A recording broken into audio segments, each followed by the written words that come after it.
بسم اللہ الرحمن الرحیم۔ حسد کی تعریف۔ حسد کی تعریف یہ ہے کہ کسی مسلمان بھائی کو ملنے والی نعمت چھن جانے کی آرزو کی جائے۔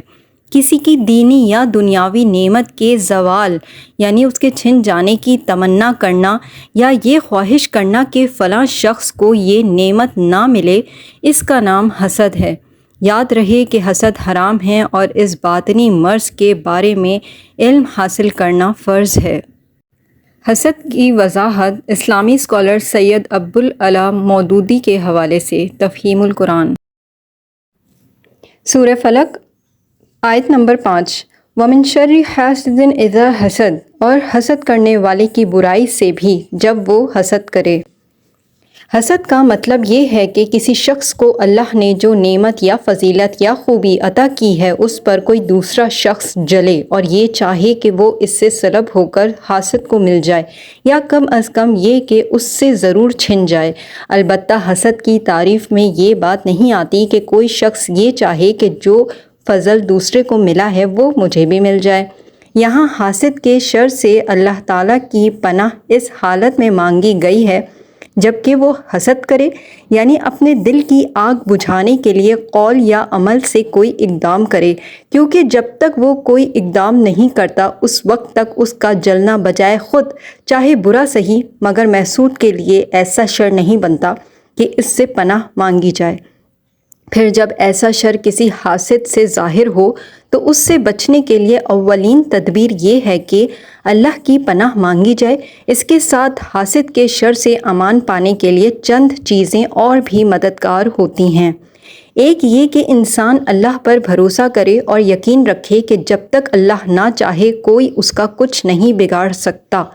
دوسرا یہ کہ حاسد کی باتوں پر صبر کرے، بے صبر ہو کر ایسی باتیں یا کارروائیاں نہ کرنے لگے جن سے وہ خود بھی اخلاقی طور پر حاسد ہی کی سطح پر آ جائے۔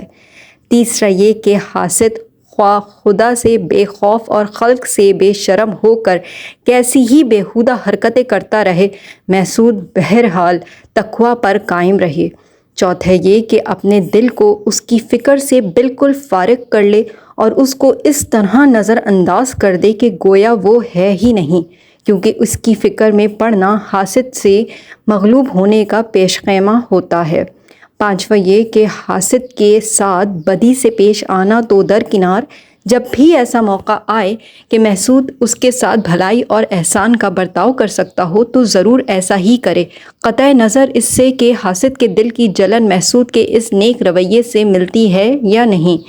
چھٹا یہ کہ محسود توحید کے عقیدے کو ٹھیک ٹھیک سمجھ کر اس پر ثابت قدم رہے، کیونکہ جس دل میں توحید بسی ہوئی ہو اس میں خدا کے خوف کے ساتھ کسی اور کا خوف جگہ ہی نہیں پا سکتا۔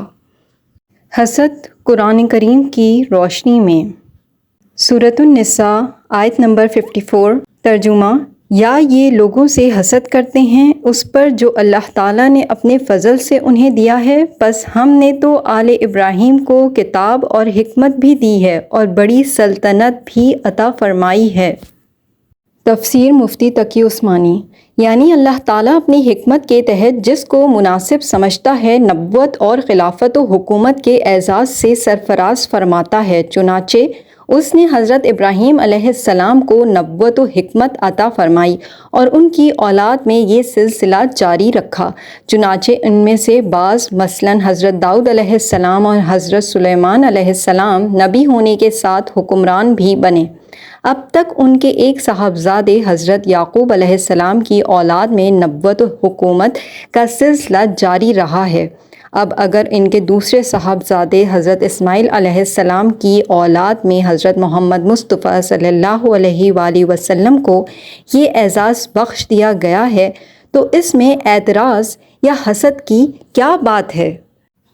حاسد کو اس کا نفس موت سے پہلے ہلاک کر دیتا ہے۔ بقراط یونان کا وہ پہلا شخص ہے جس نے علم طب کو باقاعدگی بخشی اور بحیثیت ایک علم اسے آگے بڑھایا۔ اس نے طب کے ذریعے لوگوں کی بے انتہا خدمت کی۔ وہ کہا کرتا تھا کہ میری عظمت کا ماحصل یہ ہے کہ میں نے اپنی جہالت سے آگاہی حاصل کر لی ہے۔ اس سے لوگ حسد کرنے لگے۔ لیکن وہ اپنے حاسدوں سے ذرا بھی نہیں گھبراتا تھا۔ اس کے ہمدرد اسے متنبہ کرتے کہ بکرات فلاں شخص تم سے بے حد حسد کرتا ہے، اس سے ہوشیار رہنا۔ بکرات جواب دیتا، میں مردوں سے نہیں ڈرتا۔ شکایت کرنے والے نے حیرت سے کہا، لیکن میں جس کی بات کر رہا ہوں وہ مردہ نہیں ہے، زندہ ہے۔ بکرات نے جواب دیا، وہ شخص میرا حاسد ہے، اور یاد رکھو حاسد آدمی کو اس کا نفس موت سے پہلے ہلاک کر دیتا ہے۔ سورۃ النساء آیت 32 ترجمہ، اور تم اس چیز کی تمنا نہ کرو جس میں اللہ تعالیٰ نے تم میں سے ایک کو دوسرے پر فضیلت عطا فرمائی۔ حسد کی وضاحت احادیث کی روشنی میں۔ یاد رہے کہ حسد حرام ہے، البتہ اگر کوئی شخص اپنے مال و دولت یا اثر و وجاہت سے گمراہی اور بے دینی پھیلاتا ہو تو اس کے فتنے سے محفوظ رہنے کے لیے اس کی نعمت کے زوال کی تمنا حسد میں داخل نہیں اور حرام بھی نہیں۔ حسد بہت بڑا عیب ہے، اور اس کی وجہ سے انسان نہ صرف خود بھلائی سے رک جاتا ہے بلکہ دوسروں کو بھی بھلائی سے روکنے کی کوشش میں مصروف ہو جاتا ہے۔ لہٰذا ہر مسلمان کو چاہیے کہ وہ اس سے بچنے کی خوب کوشش کرے۔ ابو ہریرہ رضی اللہ تعالیٰ عنہ سے روایت ہے کہ رسول اللہ صلی اللہ علیہ وآلہ وسلم نے فرمایا کہ حسد، رشک دو آدمیوں کے سوا کسی کے لیے جائز نہیں۔ ایک وہ شخص جس کو اللہ نے قرآن کا علم دیا اور وہ اسے دن رات تلاوت کرتا ہے، اور سننے والا کہتا ہے کاش مجھے بھی اسی طرح ملتا جس طرح اسے ملا ہے، تو میں بھی ویسے ہی کرتا جیسا وہ کرتا ہے۔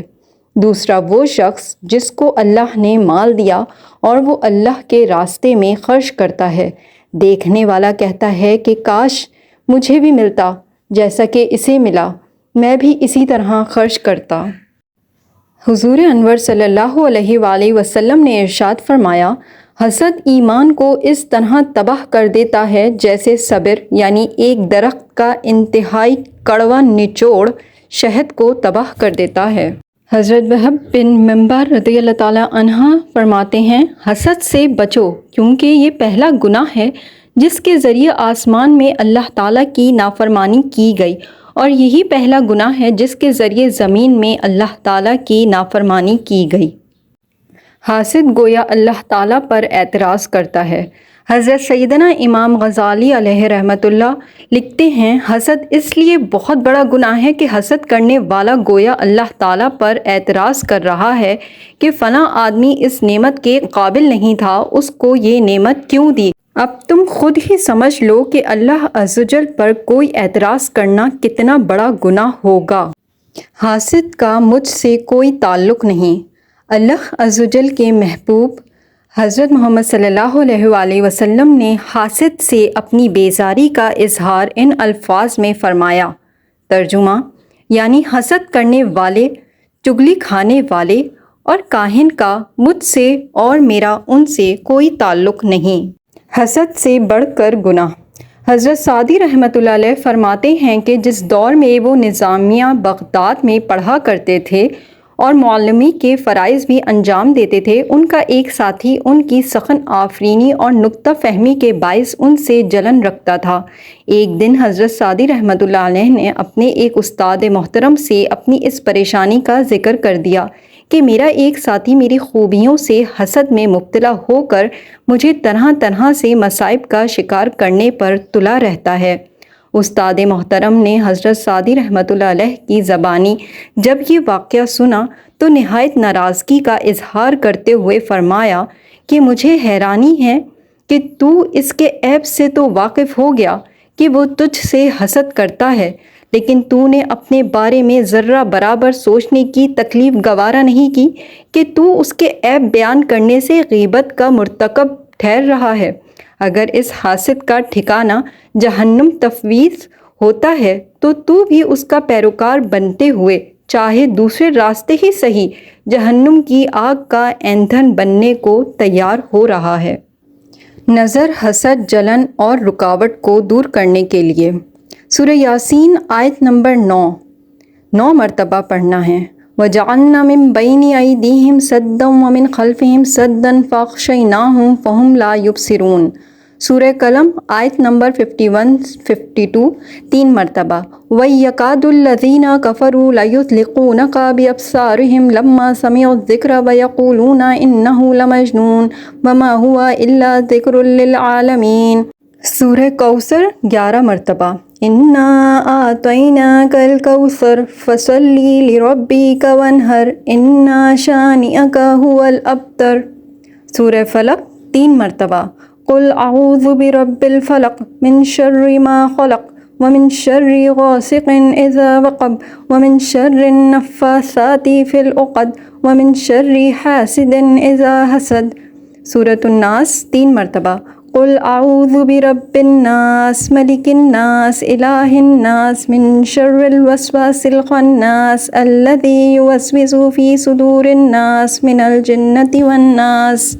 المذل، ذلت دینے والا، وہ جو متکبر اور نافرمانوں کو ذلیل و خوار کرتا ہے۔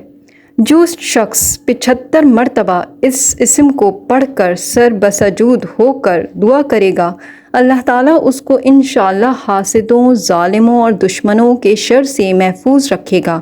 اگر کوئی خاص دشمن ہو تو سجدے میں اس کا نام لے کر کہے، اے اللہ فلاں ظالم یا دشمن کے شر سے محفوظ رکھ، اور دعا کرے، انشاءاللہ قبول ہوگی۔ حسد یہ ہے کہ انسان کسی شخص کے پاس کوئی نعمت دیکھ کر خواہش کرے کہ اس کے پاس سے وہ نعمت زائل ہو جائے، خواہ اس کو وہ نعمت نہ ملے، اور اگر اس کو وہ چھین سکتا ہو تو وہ اس نعمت کو چھین لے۔ نبی کریم صلی اللہ علیہ وآلہ وسلم نے فرمایا، تم حسد کرنے سے باز رہو، کیونکہ حسد نیکیوں کو اس طرح کھا جاتا ہے جس طرح آگ لکڑیوں کو کھا جاتی ہے۔ اللہ تعالی ہمیں حسد کرنے اور حاسدین سے محفوظ رکھے، آمین۔ اگر آپ کو میری یہ ویڈیو پسند آئی ہے تو اسے لائک کر دیجیے گا اور دوسروں کے ساتھ شیئر کر دیجیے گا، کیونکہ اچھی بات پھیلانا صدقہ جاریہ ہے۔ چینل اگر ابھی تک سبسکرائب نہیں کیا تو سبسکرائب کر دیں۔ جزاک اللہ۔